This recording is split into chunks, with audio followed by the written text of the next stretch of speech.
તેથી ભગવાન વિષ્ણુજીએ નારદજીને કહ્યું કે મહાદેવની ભક્તિ દ્રઢ કરવા માટે તમારે ભગવાન મહાદેવની કથાનું શ્રવણ કરવું. નારદજી વિષ્ણુ ભગવાનને પૂછ્યું કે મને મહાદેવની કથા કોણ કહે? ત્યારે વિષ્ણુ ભગવાનને કહ્યું કે મહાદેવની કથા સાંભળવા માટે બ્રહ્મલોકમાં જાઓ અને તમારા પિતા બ્રહ્માજી તમને મહાદેવની કથા કહેશે. અને આ નારદજી ભગવાન વિષ્ણુજીના કહેવાથી બ્રહ્મલોકમાં આવે છે અને પિતા બ્રહ્માજીને વિનંતી કરે છે કે મને મહાદેવની કથા સંભળાવો. અને બહુ આદર અને શિષ્ટાચાર સાથે પ્રણામ કરે છે, સાષ્ટાંગ પ્રણામ કરે છે, દંડવત પ્રણામ કરે છે. અને ક્યારે શિવાલય જાઓ તો દંડવત પ્રણામ કરવા. મહાદેવને દંડવત પ્રણામ કરવાથી એ મનુષ્ય યમના દંડમાંથી મુક્ત રહે છે. તેથી ભગવાન મહાદેવને દંડવત પ્રણામ કરવા, પણ દંડવત પ્રણામ પુરુષોએ કરવાનું, બહેનોએ નહીં કરવા. બહેનોએ કોઈ દેવતાઓને, મહાદેવને કે સદગુરુને કોઈને દંડવત પ્રણામ નારી શરીરે નહીં કરવા. કારણ કે આપણી સનાતન પરંપરાની અંદર દંડને પાત્ર પુરુષ છે, નારી દંડને પાત્ર નથી. તેથી બહેનોએ દંડવત ન કરવા, પ્રણામ સૌને કરવા, સાષ્ટાંગ પ્રણામ કરી શકો છો, પણ દંડવત પ્રણામ બહેનોએ ન કરવા. કારણ કે નારી શક્તિની મહાનતા સનાતન ધર્મની અંદર બહેનોને ખૂબ મહાનતા આપી છે, સ્ત્રીને, નારીને ખૂબ શ્રેષ્ઠતા આપી છે. આપણે ક્યારે શિવાલયમાં જઈને શિવાલયમાં જોયું હોય તો શિવજી તો નીચે બિરાજે છે, પણ માતા પાર્વતીનું સુંદર ઊંચું આસન છે. અને શંકર ભગવાન તો નંદી પર બિરાજે છે, અને માતા ભવાની તો સિંહ પર બિરાજે છે. અહીં અમારા ધોરેશ્વર મહાદેવ તો ગામની વચ્ચે બિરાજે છે, અને મા જગદંબા તો ઢોરા ઉપર, ડુંગરા ઉપર બિરાજે છે. હંમેશા નારીનું સ્થાન ઊંચું છે. તેથી કોઈ નારી શરીરે કોઈ ભગવાનને દંડવત પ્રણામ ન કરવા. પુરુષોએ દંડવત કરવા જ જોઈએ. અને દંડવત કરવાથી ધરતીની ઉર્જા મળે. ત્યારે અનુભવ તો કરજો. આમાં કોઈને પૂછવાનું હોય તો ઘણા માણસો એવા હશે કે જીવનભર કોઈ ભગવાનને દંડવત નહીં કર્યા હોય. દંડો પડે તેમ ભગવાનના ચરણોમાં પડી જવું, તેની અનુભૂતિ અલગ હોય છે. બહુ હૃદયથી એક વાત કહું છું. ગંગામાં ડૂબકી મારો અને ગંગામાં ડૂબકી માર્યા પછી બહાર નીકળવામાં આવે ને જે અનુભૂતિ થાય એવી અનુભૂતિ ભગવાનને દંડવત કરીને ઊભા થાવ ત્યારે એવી અનુભૂતિ થાય છે. અનુભવ તો કરજો તમે. આમાં ક્યાં કે ખર્ચ તો નથી કાંઈ, તમે સ્વયં કરી શકો છો. અને જીવનમાં ઘણી બધી અનુભૂતિઓ કરવી જોઈએ. આમ નામ જીવન પૂરું ન થાય. બીજી બધી કેમ અનુભૂતિ કરી લે છે, કાંઈ ચાખવાનું કે આ તે. આપણા જીવનમાં ઘણા બધા અનુભવ કરતા કે લાવીને ભાઈ થોડુંક ચાખી લઉં. પીતો તો નથી પણ જરા અનુભવ તો કરું. એવા બધા અનુભવ કરવા માટે તૈયાર થઈ જાય છે. આવા પણ આધ્યાત્મિક અનુભવો કરવા જોઈએ. ક્યારે ઉપવાસ કરીએ તો ઉપવાસનો કેવો અનુભવ થાય છે. આજે તો લગભગ બધાનો ઉપવાસ હશે ને, કારણ કે આ તો એકાદશી છે. અને આજના દિવસે તો અન્ન ગ્રહણ કરાય જ નહીં. બોલો, આજના દિવસે તો અન્ન ન ખવાય. આજે એકાદશી 11 છે. આજે લગભગ સૌને ઉપવાસ હશે. લગભગ સૌને નહીં, ભાગ્યે જ કોકને હશે. આપણે એકાદશીનો ઉપવાસ નથી કરી શકતા તો આપણી પાસેથી આપણે કઈ અપેક્ષા રાખવાની? અને ઉપવાસ કરવાથી આપણે અલગ અનુભૂતિ થાય છે. તેથી આજના દિવસે દરેક માણસે ઉપવાસ કરવો જોઈએ. ઉપવાસ ન કરી તો કમસે કમ આપણે થોડુંક ફલ આહાર કરીએ. ફલ આહાર કરે સંતોષ ના થાય તો ફરાળ કરીએ, પણ એ ઓછું. ધન્ય એકાદશી, આજે મારી એકાદશીનો ઉપવાસ એક અનુભૂતિ હોય છે. જઠરાગ્નિને પણ એક દિવસ રજા આપવી જોઈએ, છૂટી રાખવી જોઈએ.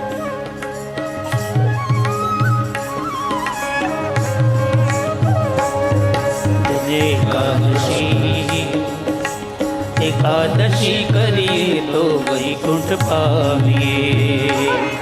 धन्य एकादशी करिए तो वैकुंठ पाविए. મારી એકાદશીનું વ્રત કરવું છે, મારે ધ્યાન હરિનું ધરવું છે. મારે એકાદશીનું વ્રત કરવું છે, મારે ધ્યાન હરિનું ધરવું છે. મારે વૈકુંઠમાં જઈ ધરવું છે, મારે વૈકુંઠમાં કુંડમાં જઈ કરવો છે ધન્ય એકાદશી.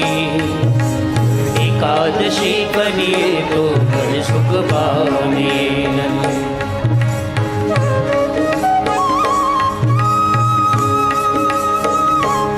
વિષ્ણુ ભક્તો એકાદશી કરે, મહાદેવના ભક્તો ત્રયોદશી કરે. એકાદશી પણ બે આવે, એક શુક્લ પક્ષની એકાદશી આવે અને એક કૃષ્ણ પક્ષની એકાદશી આવે. ત્રયોદશી પણ બે જ આવે છે. શુક્લ પક્ષની ત્રયોદશી આવે છે, કૃષ્ણ પક્ષની ત્રયોદશી આવે છે. મહાદેવના ભક્તોએ ત્રયોદશીનું વ્રત કરવું છે. ભલે શુક્લ પક્ષની ત્રયોદશી ન કરી શકો, પણ કૃષ્ણ પક્ષની ત્રયોદશી તો કરવી જ જોઈએ. ત્રયોદશી વ્રત કરે હંમેશા તાકે તન નહીં રહે કલેશા. જીવનમાં કોઈ કલેશ ના રહે. કૃષ્ણ પક્ષની ત્રયોદશી હોય ત્યારે નિર્ણય લેવાનો, હાલે આજે મારે ભોજન નથી કરવા. વ્રત એટલે એક નિયમ, એક પ્રતિજ્ઞા. આજના દિવસે હું અન્ન ગ્રહણ નહીં કરું. અને કોઈ પણ માણસ કરી શકે છે, એવું થોડું કહ્યું છે. ભગવાનના વ્રતો કરવાનો દરેકને અધિકાર છે. તેથી મહાદેવના ભક્તોએ ત્રયોદશી કરવી જોઈએ.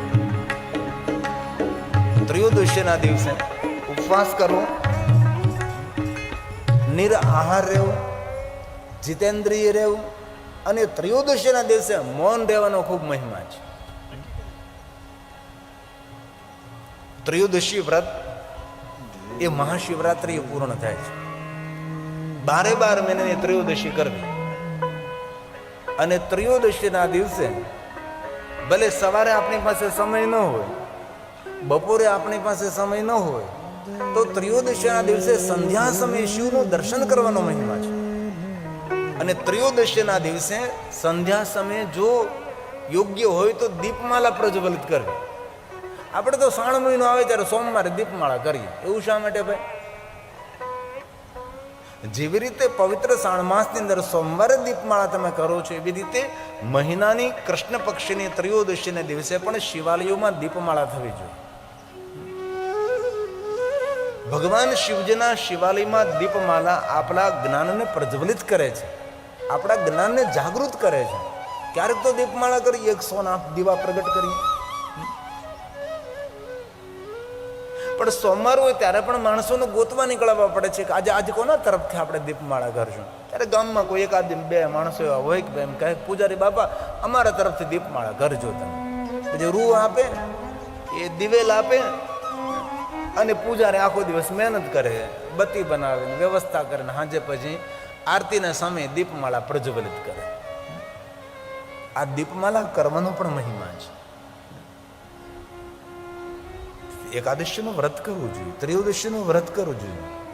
સોમવાસરે નિશી ભોજન, સોમવારે પણ નિરાહાર રહેવું જોઈએ. અને સંધ્યા સમયે ભગવાન મહાદેવનું દર્શન કરીને અને અલ્પાહાર કરવો જોઈએ. આજે સોમવારનો મહિમા. તેથી દરેક માણસે કોઈ ના કોઈ વ્રત કરવાથી આપણું મન, આપણું ચિત્ત ભગવાનમાં રહે છે. આપણે કોઈ વ્રત કર્યું હોય તો આપણું ચિત્ત ક્યાં રહે, આપણું મન ક્યાં રહે? એ ભગવાનમાં રહે કે આજ મને વ્રત છે.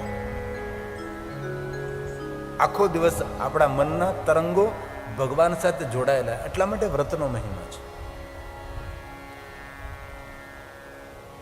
બ્રહ્માજી કહે છે, નારદ બિરાજો, હું તમને મહાદેવની કથા કહું. અરે જે પિતા બ્રહ્મા પોતાના પુત્ર નારદને ભગવાન મહાદેવની કથા કહે છે અને શિવ કથાનો પ્રારંભ થાય છે. કેટલું સુંદર દિવ્યતા ભરેલું લાગે. પિતાની વાત દીકરો બેઠો બેઠો સાંભળતો હોય, એ ઘર, એ વ્યવહાર કેટલો સુંદર રૂડો લાગે. અત્યારે તો બાપ દીકરાના વચ્ચે હામાં ઊભો રહેવાનો અવસર નથી. દીકરો બેઠો તો બાપ હામાં ઊભો રહે, ને બાપ હોય તો દીકરો. કે કેવા આપણા વ્યવહાર કથળાઈ ગયા છે. ઘણી જગ્યાએ બાપ દીકરો સાથે બેઠા બેઠા મીઠી ને મધુર વાતો કરતા હોય ને ત્યારે એમ લાગે કે કલયુગ નથી, આ સતયુગ છે. અમે ઘણી બધી કથાઓ પણ એવી કરી કે બાપ દીકરો બેઠા બેઠા સાથે બેઠા બેઠા કથાનું શ્રવણ કરતા કેવું સરસ લાગે.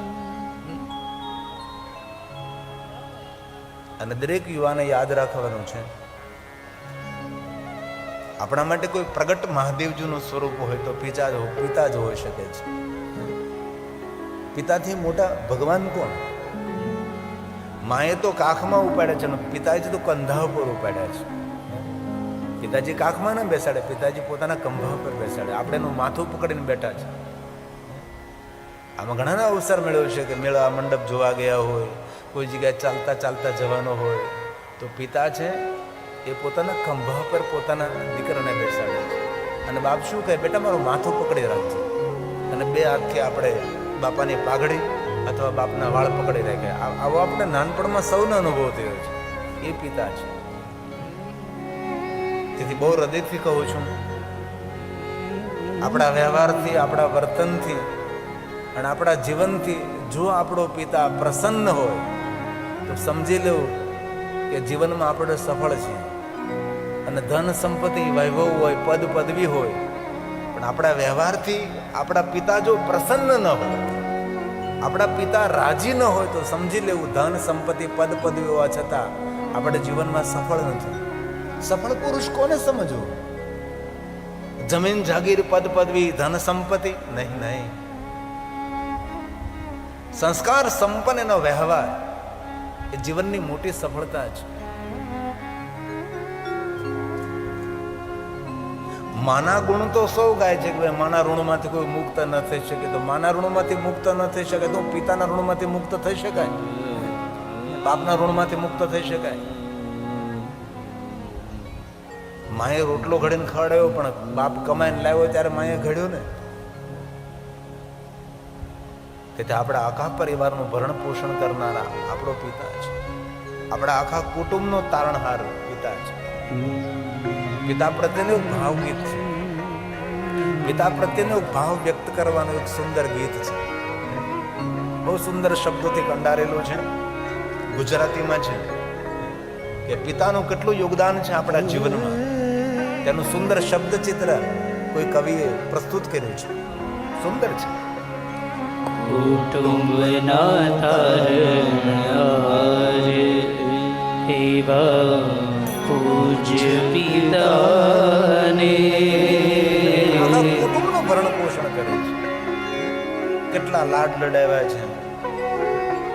અને બાપના અરમાનો કેટલા હોય. ભલે હું ભણી નથી શીખ્યો પણ મારો દીકરો ભણવો છે. સારી સ્કૂલમાં આપણને એડમિશન અપાવે.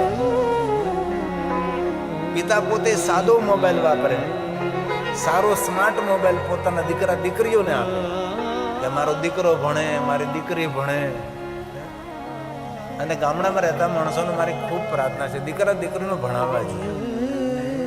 આવા અંતરિયાળ ગામડાઓમાં આપણે ફરીએ ત્યારે આપણને એમ થાય કે વાડીઓમાં રહેતા દીકરા દીકરીઓ ક્યાં ભણવા જતા હશે, એમની રહેણી કહેણી કેવી હશે, એનો વ્યવહાર કેવો હશે, એની ખાણીપીણી કેવી હશે. અને જ્યાં સુધી ભણતર નહીં વધે ને ત્યાં સુધી જીવનમાં કોઈ પ્રકારે આપણે સમાજની વચ્ચે પ્રકાશિત નહીં થઈ શકે. ભણતર વધવું જોઈએ. દુઃખ નહીં લગાડતા. બહુ હૃદયથી અમારો દિનેશભાઈ રાઠોડ જ્યારે કથાનું મુહૂર્ત લેવા આવ્યું ને ત્યારે મેં બહુ પગે લાગીને એને કીધું હતું, બહુ વિનંતી, કારણ કે મિત્રતા તેની સાથે, કારણ કે 2013માં એને ઘરે ઉતારો હતો મારા.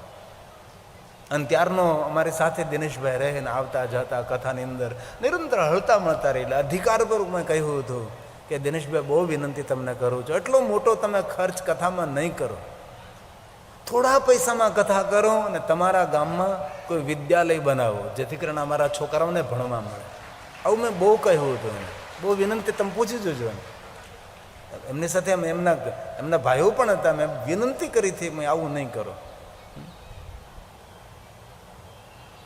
પણ એમ કહ્યું કે બાપુ થશે એ બધું જ, પણ મને એકવાર અંદરથી ઉમંગ આવ્યો છે, મારે આવું આ મારા વાગડ વિસ્તારમાં કરવું છે. મારા વાગડના માણસો ક્યારે આવું માણી શકે, તેથી વાગડના માણસોને મારે આનંદ કરાવવો છે, એટલા માટે મારે આ કરવું છે. એ પણ એમની માનસિકતા સારી છે, મારો વિરોધ નથી, પણ મેં ઈશારો કર્યો હતો કારણ કે કથામાં ઓછો ખર્ચ થાય એવો જ મારો ભાવ હોય છે. મારા જજમાનને ઓછામાં ઓછા પૈસે ભગવાનની કથાનું આયોજન કરી શકે એવો હંમેશા મેં ભાવ રાખ્યો છે. કથાના આયોજક મારા જજમાનને કોઈ ખર્ચ ન થાય, આવો મારો પ્રયાસ હોય છે. જેથી આ વિસ્તારને શિક્ષણની બહુ જરૂર છે, ભણતરની બહુ જરૂર છે. આ વ્યવસ્થાની પણ કોઈ જરૂર છે એવી કે ફરજિયાત છોકરાઓ ભણે. આમ તમે જો, તમારે અમે તો ટેલિવિઝન અહીં કે નથી હોય તો જોજો. આમાંથી આપણે માણસોને બહાર કાઢવાના છે, તો આપણો સમાજ બગીચામાં ખીલેલા ફૂલ જેવો દેખાશે. જો શિક્ષણ ઉપર આપણે સૌ સાવધાન નહીં રહીએ તો કાંઈ ન થઈ શકે. તેથી આપણને ભણાવ્યા આપણા પિતાએ, આપણને પગભગ કર્યા આપણા પિતાએ, આપણા બાપે કર્યા છે. તેથી આ પિતાના સન્માનમાં થોડી પંક્તિઓ છે. કુટુંબના તરણ આરે એવા પૂજ્ય પિતાને વંદન કરું હજાર મારા વહાલા પિતાને. વંદન કરું હજાર મારા વહાલા પિતાને. પિતા પ્રત્યેનો ભાવ છે. કેટલી સુંદર પંક્તિઓ છે, જરા ધ્યાન દીજીએ. પ્રાણદાતા અન્નદાતા પાલનહાર પિતાજી. આપણા પિતા પ્રત્યેનો ભાવ છે. મા પ્રત્યેનો તો આપણો ભાવ વ્યક્ત હોય જ, પણ પિતા આપણા માટે કમ નથી.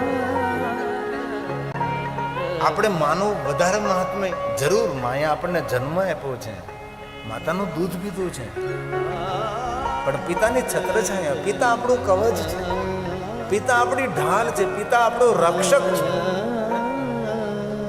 એ પિતા પ્રત્યેનું આપણું સન્માન છે. તેથી પ્રાણદાતા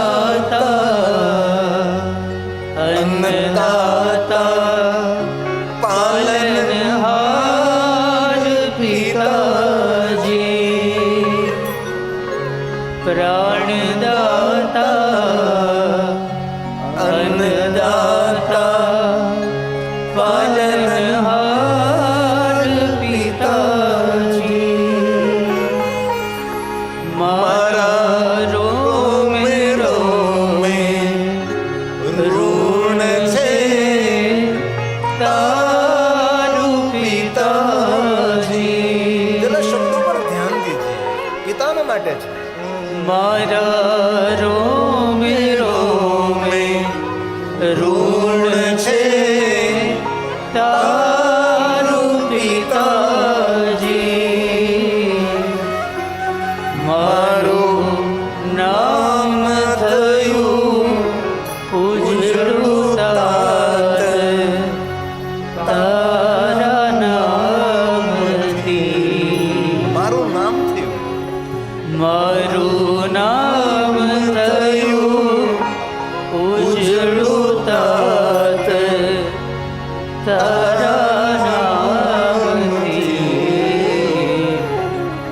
વંદન કરું હજાર મારા વહાલા પિતાને. વંદન કરું હજાર મારા વહાલા પિતાને.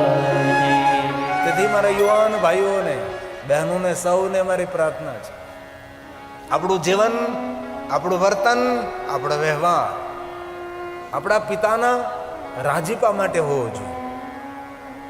આપણી વર્તનથી, આપણી વાણીથી, આપણા વ્યવહારથી આપણો બાપ પ્રસન્ન હોવો જોઈએ. એવું સુંદર આપણું જીવન હોવું જોઈએ કે આપણા નામનું ગૌરવ કરે આપણો બાપ.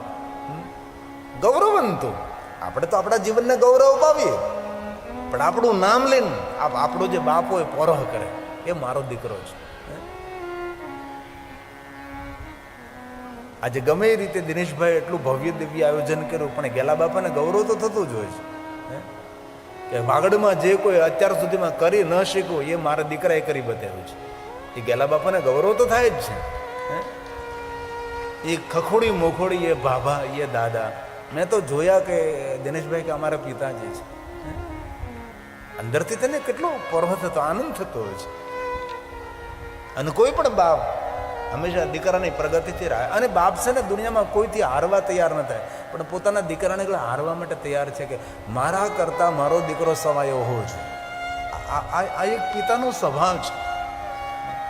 તેથી મારા ભાઈઓને પણ, યુવાનોને પણ પ્રાર્થના, મારી બહેનોને પણ પ્રાર્થના છે, પિતાનું ગૌરવ વધારીએ. આપણે ગૌરવ વધારવું તો કાંઈ નહીં, પણ આપણા પિતાના ગૌરવમાં કોઈ જગ્યાએ કલંક ન, કોઈ જગ્યાએ ખલેલ ન પહોંચે. પિતાના ગૌરવમાં કોઈ જગ્યાએ કલંકિત દાગ ન આપીએ, એટલી તો કાળજી રાખીએ ને આપણે. દીકરો સમાજમાં સારું કામ કરતો હોય, સારું કાર્ય કરતો હોય તો બાપને કેટલું ગૌરવ હોય. અને દીકરો ગામમાં પીણ નીકળતો હોય, બાપની કેટલી મોટી વેદના હોય છે. ગામમાં પીને લથડિયું ખાતો કરતો દીકરો આંટા મારતો હોય, કોઈ એમ કે ફલાણા ભાઈનો દીકરો છે, એ બાપને જીવવા જેવું ના રહે. પિતાના ઋણમાંથી મુક્ત થવું હોય તો અન્ય કોઈ સેવા કરો ન કરો, લેકિન જીવન એવું સુંદર જીવો કે આપણા નામનું ગૌરવ આપણો પિતા કરી શકે છે. કારણ કે આપણે આંગળી પકડીને ચાલતા શીખવાડ્યું છે, આપણને વ્યવહારમાં રહેતા શીખવાડ્યું છે. પિતાએ આપણા માટે શું નથી કર્યું એ મોટો પ્રશ્ન છે.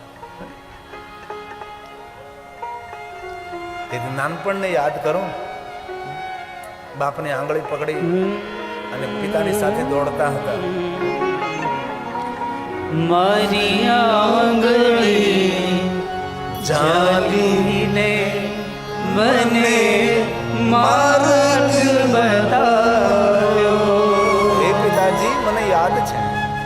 મારી આંગળી ઝાલીને મને માર્ગ બતાવ્યો. દુનિયાના દુઃખ સેવી તે મને વીર બનાવ્યો. દુનિયાના દુઃખ સેવી તે મને વીર બનાવ્યો. તારા વહલ ભરા પ્રેમનું અમૃત હું પામ્યો. તારા વહલ ભરા પ્રેમનું અમૃત હું પામ્યો. એ પિતાજી વંદન કરું હજાર મારા વાલા પિતાને. વંદન કરું હજાર મારા વાલા પિતાને. તેથી સાંજે સમય કાઢી અને પિતા પાસે થોડોક સમય વિતાવજો. પિતાની થોડાક જીવનના અનુભવોની વાતો સાંભળજો. અને શક્ય હોય તો પિતાજીના ચરણ દબાવજો, તેની સેવા કરજો, તેનો સથવારો બનજો, તેની લાકડી બનજો. તો કે તમે સૌ તો ડાયા માણસો છો. વૃદ્ધાવસ્થામાં બાપને કોઈ મિષ્ટાન ભોજનની જરૂર નથી, કોઈ સુંદર સુંદર બ્રાન્ડેડ વસ્ત્ર પહેરવાની તેને જરૂર નથી. વૃદ્ધાવસ્થામાં બાપને હથવારાની જરૂર છે. બુઢાપામાં બાપની બાજુમાં દીકરો ઉભો હોય ને તો બાપને લાગે હું સુરક્ષિત છું. તેથી બહુ હૃદયથી મારા યુવાન ભાઈઓને કહું છું, જીવનના હજારો ને કરોડો કામ છોડી અને બાપની સેવા કરજો. મહાદેવ તમારા પર અમૃતનો વરસાદ વરસાવશે. શંકર ભગવાન રાજી થશે. આપણે આપણા બાપને સાચવી શકતા રહે, જગતના બાપને સેવા કરવા માટે, પૂજા કરવા નહીં. આપણો જન્મદાતા આપણો પિતા છે, આપણા માટે મહાદેવનું સ્વરૂપ છે. એનો આદર, એમનો રાજીપો, એમની પ્રસન્નતા એ જ ભગવાન શિવની પ્રસન્નતા છે. બાપના પૈસે દીકરો પિકનિક મનાવવા જાય એ દીકરો મહાન નથી. બાપના પૈસે લીલા લહેર કરતા હોય ઘણા લોકો. બાપના પૈસે દીકરો ફરવા માટે નીકળી પડે, એ દીકરો મહાન નથી. પણ દીકરો કઠોર પુરુષાર્થ, કડી મહેનત કરી અને ધન કમાય અને પોતાના મા બાપને એમ કહે કે હાલો હું તમને યાત્રા કરવા લઈ જાઉં, એ દીકરો વંદનીય છે, એ દીકરો ધન્ય છે. પોતાની કમાણીથી મા બાપને યાત્રા કરાવે, પોતાની કમાણીથી પિતાજીને લહેર કરાવે. તેથી માના ઋણમાંથી જે રીતે મુક્ત ન થઈ શકાય એવી રીતે પિતાના ઋણમાંથી મુક્ત ન થઈ શકાય. પિતાનું પણ એટલું જ યોગદાન આપણા જીવનમાં છે, માથી થોડું પણ ઓછું નહીં. ગમે તેવો બાપ દુર્ગુણી હોય પણ આપણું કર્તવ્ય છે આપણા બાપને આપણે સેવા કરવી. ગમે અવસ્થામાં, ગમે હાલતમાં, ગમે તેવો ગમે એ રીતે હોય, પણ પુત્રનો ધર્મ છે હંમેશા પિતાને રાજી રાખવા, પિતાની સેવા કરવી. અંતિમ પંક્તિ, મારી તમામ ઈચ્છા તાત તે પૂરી કરી. દીકરો બોલે છે, દીકરો બાપને કહે છે પિતાજી હું જ્યારે નાનો હતો ત્યારે જે મારી ઈચ્છાઓ હતી એ પિતાજી તમે પૂરી કરી છે. મેં જે માગ્યું પિતાજી તમે આપ્યું છે મને. તમે તમારા માટે નથી વિચાર્યું, મારા માટે વિચાર્યું છે, મારું જીવન નિર્માણ કર્યું છે. અને હવે હું મોટો થયો, યુવાન થયો છું, મારું કર્તવ્ય છે પિતાજી આપના માટે હું કંઈ કરી શકું, એવો ભાવ અંતિમ પંક્તિમાં પ્રગટ કર્યો છે. દીકરો બોલે છે મારી તમામ ઈચ્છાઓ, મારી તમામ ઈચ્છા તાત તે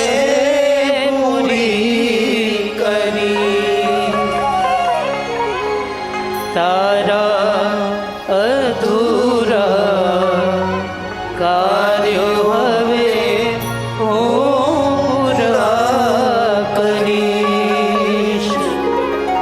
તારા અધૂરા કાર્યો હવે પૂરા કરીશ.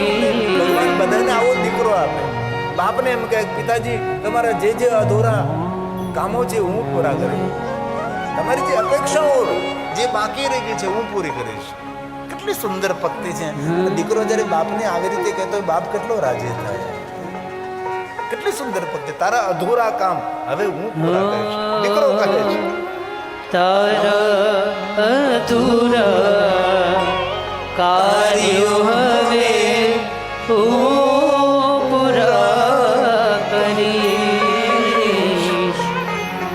આશીષ તારા પામી જીવન સફળ હું કરી. કેટલા સુંદર શબ્દો છે. આશીષ તારા પામી જીવન સફળ હું કરી.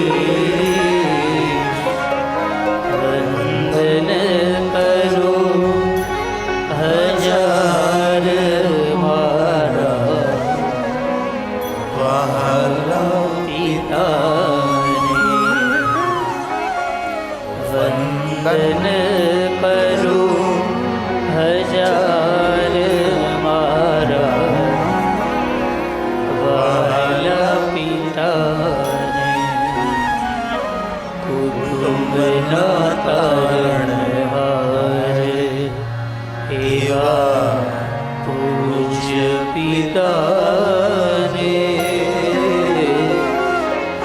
વંદન કરું હજાર મારા વહાલા પિતાને. વંદન કરું હજાર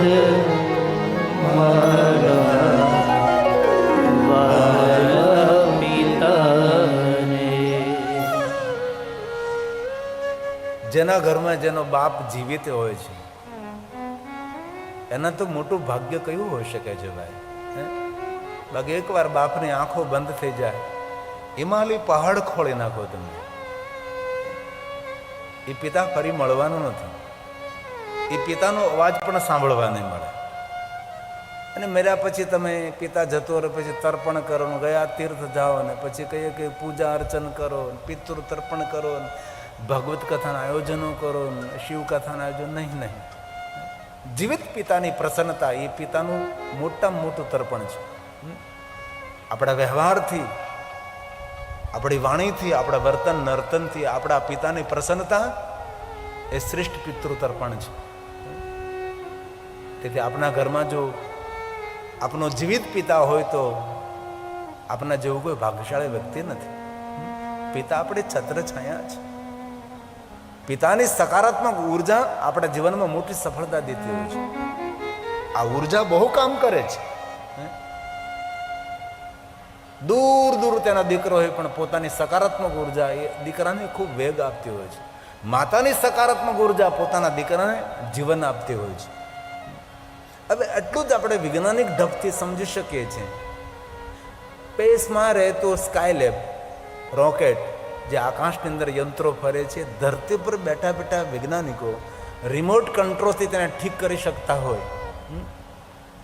એક યાંત્રિક સાધનથી ધરતી પર બેઠા બેઠા હજારો યોજન દૂર અંતરિક્ષમાં સ્પેસમાં રહેલા બધા યંત્રોને જો ઠીક કરી શકતા હોય તો આપણી ઉર્જા કોઈની માનસિકતાને ઠીક ન કરી શકે? એકદમ કરી શકે છે. જે આપણો સ્વજન છે તેની પ્રત્યે આપણી સકારાત્મક ઉર્જા હોય, સકારાત્મક ભાવ હોય છે, એ આપણી ઉર્જા એના માટે. જીવન કથા એ વ્યવહારને સકારાત્મક બનાવે છે. એ છે કથા. કથા આધ્યાત્મિક મોટિવેશન છે. કથા સાંભળવાથી પુણ્ય મળે ન મળે એક વસ્તુ અલગ છે. કથા સાંભળવાથી ફળ મળે કે ફળ ન મળે એ પણ વિચાર એક અલગ છે. કથા સાંભળવાથી કોઈ ફળ મળે કે ન, જરૂર કીધું ફલમ વક્તું ન શોકનો મેં. કથા સાંભળવાથી જે ફળ મળે છે તેનું વર્ણન ન કરી શકાય એવું સ્વયં બ્રહ્માજી બોલ્યા છે. પણ ધારણા પ્રમાણે એ વિચાર આપણે કરી શકીએ કથા સાંભળવાથી ફળ મળે કે ન મળે, પણ કથા સાંભળ્યા પછી કોઈ સારી વાતો ગ્રહણ કરીએ તો કથા સાંભળવાથી ફળ મળે કે ન મળે, પણ કથા સાંભળવાથી જીવન નિષ્ફળ ન જાય, એકદમ પાકો ભરોસો છે. કથાનું શ્રવણ કરવાથી જીવન નિષ્ફળ ન બને, જીવન આપણું ફલિત થાય છે, ફૂલે ફાલે. આજે બ્રહ્માજી કહે છે, નારદ બિરાજો, હું તમને મહાદેવની કથા કહું. બ્રહ્માજી પોતાની પ્રસન્નતા વ્યક્ત કરે છે અને પુત્ર નારદ ભગવાન મહાદેવની કથા સાંભળવા માટે બિરાજે છે. અને બ્રહ્માજી ભગવાન શંકરજીની વંદના કરે છે, કારણ કે બ્રહ્માજી મહાદેવના પરમ ભક્ત છે. અને બ્રહ્માજી પોતાના કર્કમોડ દ્વારા અગણિત લિંગોની સ્થાપના કરે છે. બ્રહ્માજી મહાદેવની સ્તુતિ કરે છે. આ શબ્દો સ્વયં બ્રહ્માજીના છે. બ્રહ્માની દ્રષ્ટિએ શંકરજી કેટલા શ્રેષ્ઠ છે, મહાદેવ કેટલા મહાન છે. બ્રહ્મા બોલે, નમસ્કાર કરું છું. નમોસ્તવનંત રૂપાય. બ્રહ્મા કહે છે, અનંત રૂપ, અગણિત રૂપ છે. ક્યાં રૂપની વંદના કરું, ક્યાં રૂપને હું પ્રણામ કરું? આ બ્રહ્મજીની મનોદશા તમે જોવો, અનંત રૂપ. અને શિવનું કોઈ એક રૂપ તો નથી, અનંત રૂપ છે. અનંત રૂપાય નમ, અનંત સ્વરૂપાય નમ, અનંતાય નમ. એ શિવ છે, એ મહાદેવ છે. આ સુંદર પાવન શબ્દો બ્રહ્માના મુખમાંથી પ્રગટ થયા છે. નમોસ્તવનંત રૂપાય નીલકંઠ નમોસ્તુતે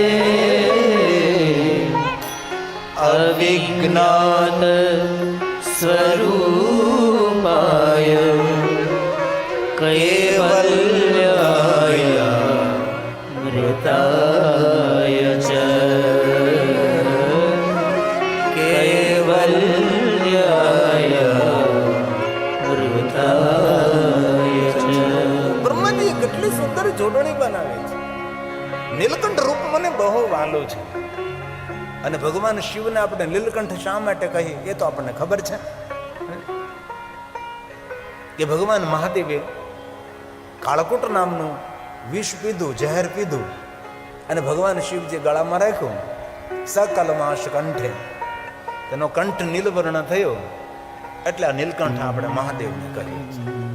પણ બ્રહ્માજી એમ કહ્યું કે ઝેર કોણ પી શકે જે સ્વયં અમૃતથી ભરેલો હોય? મહાદેવનું એક નામ પણ છે, ઓમ શ્રી અમૃતાય નમઃ. ભગવાન મહાદેવ તમે અમૃતથી ભરેલા છો, તેથી તમે વિષપાન કર્યું છે.